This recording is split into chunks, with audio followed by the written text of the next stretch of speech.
This part of the lecture is on fractures. Fractures are very, very common in children. Um, they're uncommon, however, in infants. And so that's usually a red flag of either other types of conditions like osteogenesis imperfecta, which we'll talk about shortly, or it can be a red flag to physical abuse as well. There's different classifications of fractures, and so the open fracture is right here, and so you can see right along this edge, this bone is broken clearly right here and here, the tibia and fibula, and so you can see that this bone actually protruded the skin right here.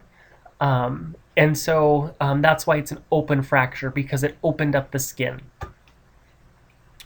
The closed fracture is over on this side. It's kind of hard to see, but basically there is the red arrow is pointing right to it. And so there's a dark line that runs right across here. And so the bone is broken. That's this dark line that I'm scrolling over now, and it's closed, meaning that it's fully contained. It just the bone is actually broken.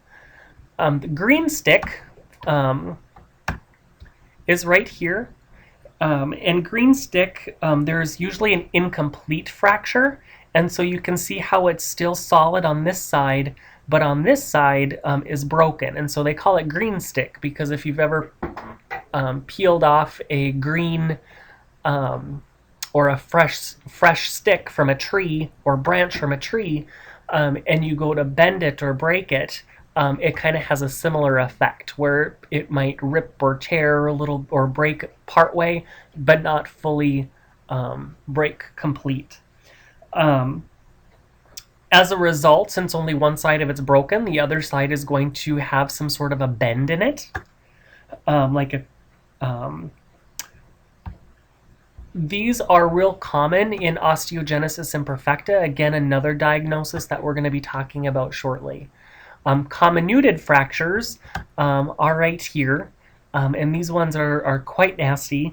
The bone is obviously broken in several places.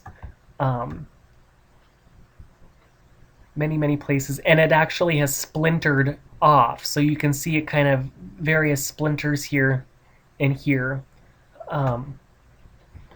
So they usually break into many types of pieces. So treatment for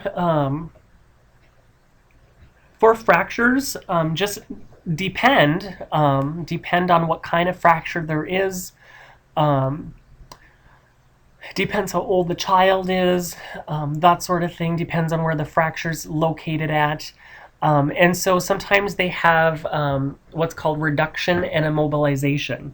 And so what they'll do for closed fractures is they'll just manipulate the bone fragments if they have to, and they'll set it, and then they'll immobilize it with a cast. Something simple like that, or a splint if need be. For an open fracture, they usually require surgeries, more so because they're a little bit more complicated. And so as surgeries go, let me get my pointer. Here it is. This one here is called an open reduction internal fixator.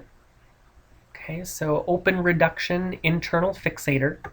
And so this is inside the hip joint, and you can see that they shoved a rod through the hip joint, and then they fasten that rod to screws that screw right into the bone themselves. And so this is quite common, a real common surgery for a hip fracture, and they're called ORIFs for short, and ORIF. Typically after this surgery, this is something that you see in acute rehab quite frequently. It's usually after a fall or even a car accident. And every surgeon is going to have different recommendations or different precautions to follow. Ours tended to do weight bearing as tolerated, and they wanted them up and engaged in therapy the day after surgery. So they get them up and moving right away. The other type is an is an external fixator.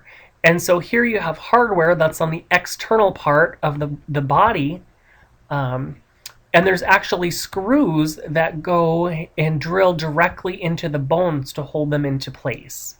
And so there's pros and cons to this. It's actually less invasive of a procedure using an external fixator. There's only small little screws that go through the skin to fixate that bone or to immobilize that bone.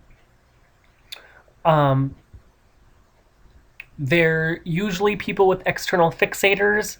They heal a little bit quicker because there's less invasive types of surgery. They can still do weight bearing on it, usually, depending again on the surgeon. But they're bulky. And since they're drilled right into the bone, if you bump it, it can be rather painful. And of course, both you're at risk for infection. I've worked with people who have had really bad infections after an open reduction, internal fixators placed. But I've also worked with a little kiddo who had an external fixator on his forearm, and some of his screw sites kept getting infected also. And so we had to do wound care around those and that sort of thing. So as you can see, though, on this external fixator, he's still able to bend his knee.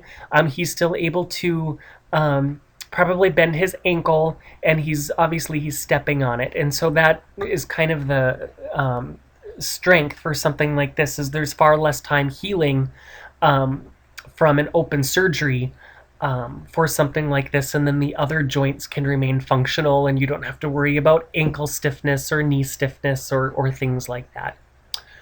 The prognosis for fractures, infants and young children usually take 2 to 4 weeks to heal for a fracture because their bones are a lot softer. School-age child usually requires 6 weeks, and adolescents are usually 8 to 10 weeks, and that's usually been the case for adults too. I have seen some adults that haven't been healing well because of other conditions, but you guys will talk about that next semester or next academic year. Arthrogryposis is another diagnosis you guys are familiar with. I'm going to go through it really, really quickly. It's arthrogryposis multiplex congenita, AMC. This has been in your PBL case. It's non-progressive condition, so it doesn't progress like Duchenne's muscular dystrophy, but it does have multiple joint contractures, and they're found throughout the body at birth. They sometimes attribute decreased fetal movements because of this, and then because the baby's not moving around in utero, those joints are becoming contracted. They also may have muscle or connective tissue disorders, inability to move. Maybe they have short umbilical cords, or maybe there's multiple fetuses in there. Maternal infections, drug abuse, trauma may also contribute to arthrogryposis as well. But again, that lack of movement causes extra connective tissue to form, resulting in that fixation of the joint. The frequency is about 1 in 3,000 births, and males and females are both affected equally. The lifespan, of course, depends on the disease severity. If the spine is compromised and those individual joints along the spine, it could limit the central nervous system or pulmonary system, which is certainly going to impact their lifespan. This can be detected with ultrasound in utero. And as OTs, we probably would look at serial casting or splinting. We would do active range of motion, passive range of motion, stretching, as much functional skills and play as we could and make them as independent as they could be with the range of motion that they have. Again, surgical intervention may also be required to break up those contractures. And so here you can see this little guy has bilateral club foot. So that's also an indication. In his little hands, you can see hyperextension of the IP joints and excessive flexion of the MP joints. And so you can tell those fingers are really, really, really tight, and they could contribute to finger contractures.